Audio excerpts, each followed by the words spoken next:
यह डिक्टेशन 90 शब्द प्रति मिनट की गति से अमर उजाला के संपादकीय पेज से है। यदि यह आपको अच्छा लगे तो लाइक, सब्सक्राइब और शेयर अवश्य करें। रेडी।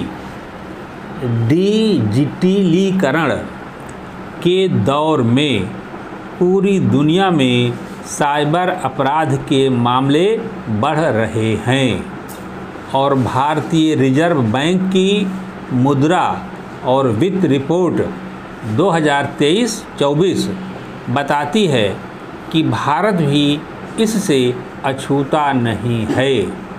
रिपोर्ट के अनुसार भारत में डाटा चोरी से होने वाले औसत नुकसान में 2020 से 2023 के बीच करीब 28% की वृद्धि हुई है, जो न केवल चिंताजनक है बल्कि यह भी दर्शाती है कि हमारे साइबर सुरक्षा उपाय कितने कमज़ोर हैं। दरअसल डिजिटलीकरण से वित्त व्यवस्था में क्रांति आ रही है और इससे आम लोगों तक किफ़ायती सेवाओं की पहुंच बेहतर हो रही है।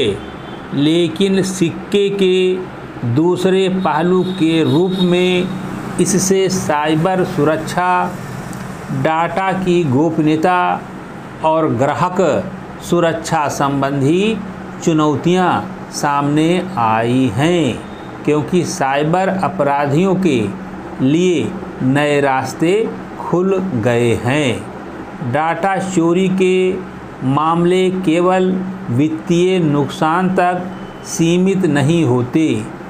जब किसी कंपनी का डाटा लीक होता है तो उससे जुड़े ग्राहकों की निजी जानकारियां, बैंकिंग विवरण और संवेदनशील डाटा भी खतरे में पड़ जाते हैं। यह उपभोक्ताओं के भरोसे पर तो गहरा प्रभाव डालता ही है, इससे उनकी गोपनीयता और सुरक्षा पर भी प्रतिकूल असर पड़ता है। इसलिए दुनिया भर के केंद्रीय बैंकों ने 2020 के बाद से साइबर सुरक्षा निवेश में 5% की बढ़ोतरी की है। लेकिन आंकड़े गवाह हैं कि यह भी पर्याप्त साबित नहीं हो पा रहा है। हालांकि राहत की बात है कि भारत में डाटा चोरी से होने वाला औसत नुकसान वैश्विक औसत से कम है। लेकिन जिस तेज़ी के साथ देश में डिजिटल अर्थव्यवस्था बढ़ रही है और जिसके 2026 तक जीडीपी में 20% योगदान देने की संभावनाएं जताई जा रही हैं, उसे और वैश्विक अनुभव को देखते हुए सुरक्षित, मजबूत व भरोसेमंद माहौल में वित्तीय नवाचारों को बढ़ावा देने के साथ उनका प्रभावी विनियमन भी जरूरी है।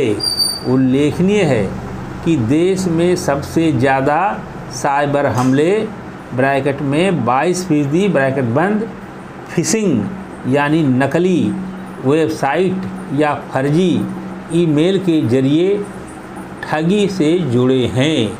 इसके अलावा करीब 20% शिकायतें मोबाइल फ़ोन या डिजिटल बैंकिंग से संबंधित साइबर ठगी की मिली हैं, जिससे पता चलता है कि फिशिंग हमलों के बढ़ते प्रकोप के पीछे छिपे साइबर अपराधी ज़्यादा परिष्कृत हो रहे हैं, जो वाकई चिंता बढ़ाने वाली बात है। भारत निसंदेह वैश्विक डिजिटल क्रांति में नेतृत्वकारी भूमिका निभा रहा है। लेकिन केंद्रीय बैंक की रिपोर्ट स्पष्ट करती है कि साइबर सुरक्षा के मामले में अब भी बहुत कुछ किया जाना शेष है। ऐसे में सतर्कता और जागरूकता तो सबसे अहम हथियार हैं ही। साइबर सुरक्षा नीतियों को सख्त बनाना भी महत्वपूर्ण है। समाप्त।